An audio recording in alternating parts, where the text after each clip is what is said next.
I retired in 2018, from the plantation. But I didn't retire from helping people. No way, bro. I didn't retire from my dean. I'm just getting started. And I'm honored and very appreciative that Brother Imam Rahman gave me a platform, to talk about some of the things that I think we can do to improve the quality of life in our community. And guess what? Guess whose responsibility that is? Ours. I'm following some heavy hitters. Dr. Muhammad Wali. I needed to have my notepad out with you guys. You guys wasn't playing. But yeah, I did write a book.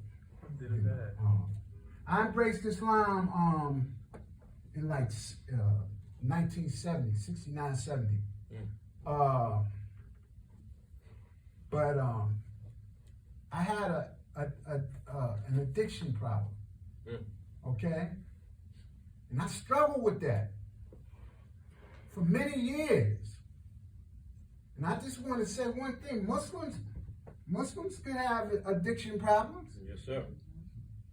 Look, I don't care how much Arabic you speak in, and I'm none of that. That's right. I was in the middle listen, I relapsed in the middle of Ramadan.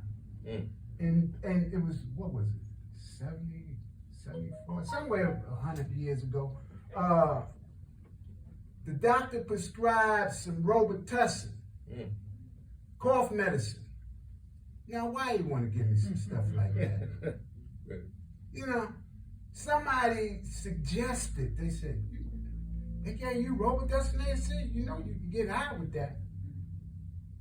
I'm fast, I'm a Muslim.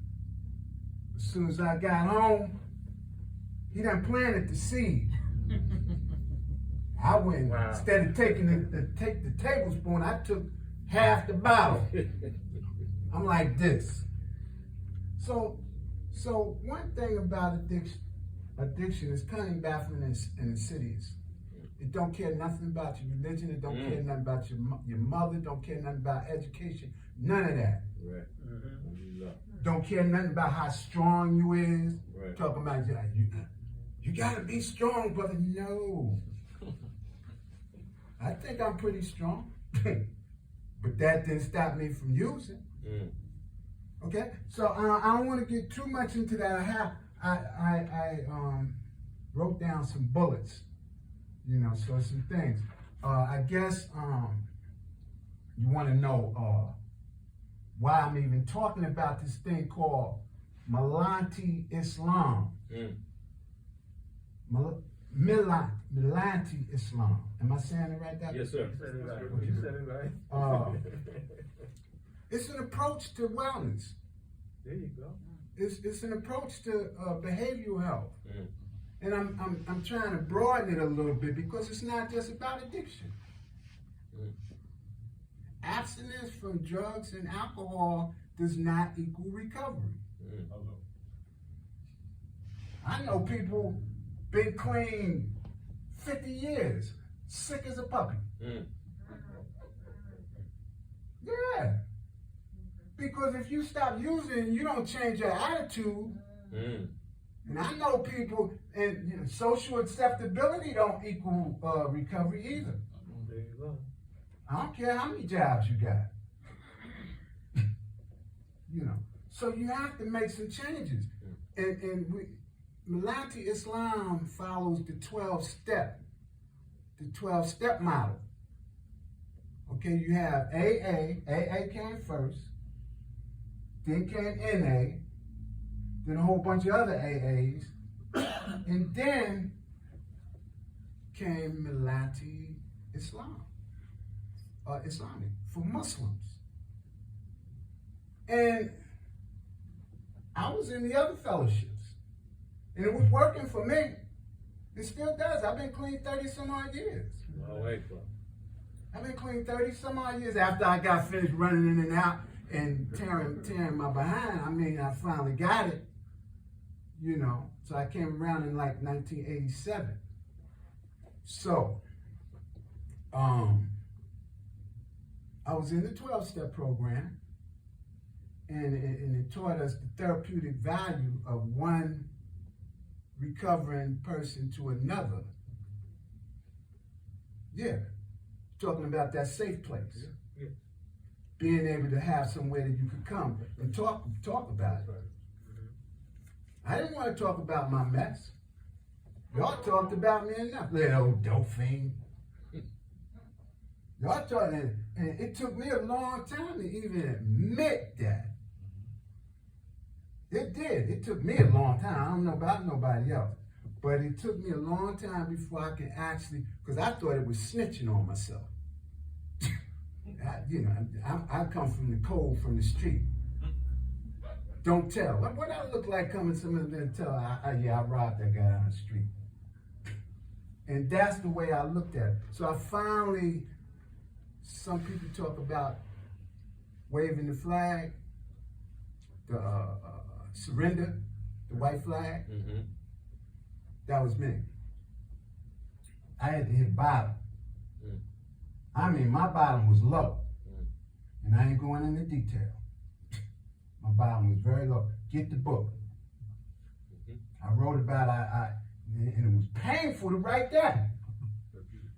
But I think somebody might have needed to hear it. Because there's a lot of folks that was just like me, didn't want to talk about it. So, back to Malati Islamic.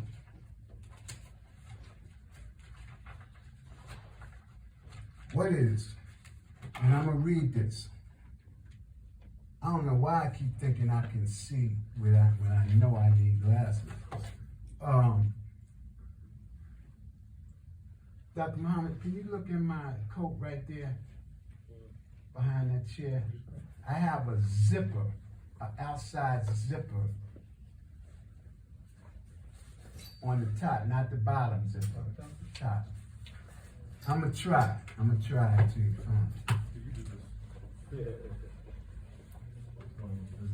because it's important to know.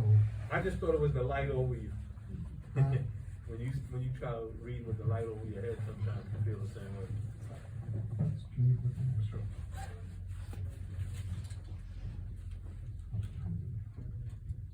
Okay, cool.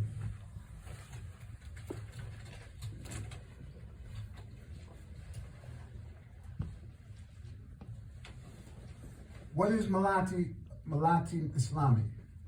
Malati Islami is a fellowship of men and women joined together on the path of peace. Malati Islami means the path of peace.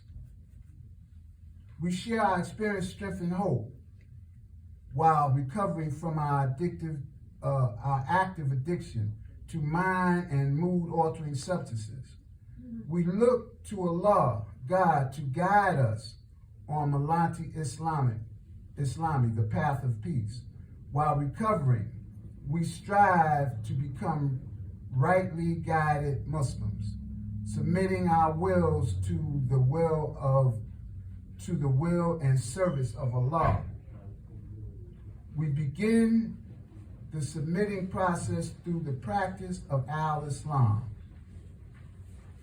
peaceful submission to the will of Allah in our daily lives. Islam tells us clearly that the status of man in this world is that of ABD, slave or servant. What does ABD? No. Huh? You just say ABD. Abs. Okay, slave or servant.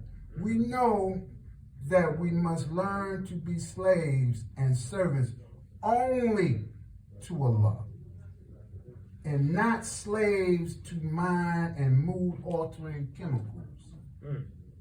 we must also learn not to be slaves to people, places, things, and emotions. Allah tells us that man is Khalifa, agent or inheritor of the earth.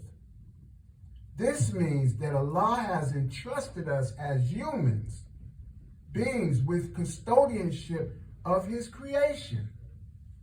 Our own bodies, minds, and soul truly belong to Allah. They are only entrusted to us for a time. We are charged with the care while we have them in our possession. In the Quran it states, Bismillah ar-Rahman ar-Rahim. It is He who hath made you His agents, inheritor of the earth. He hath raised you in rank, some above others, that He may try you in the gifts He hath given you. For thy Lord is quick in punishment, yet He is indeed all forgiving, most merciful. Thank Allah for that.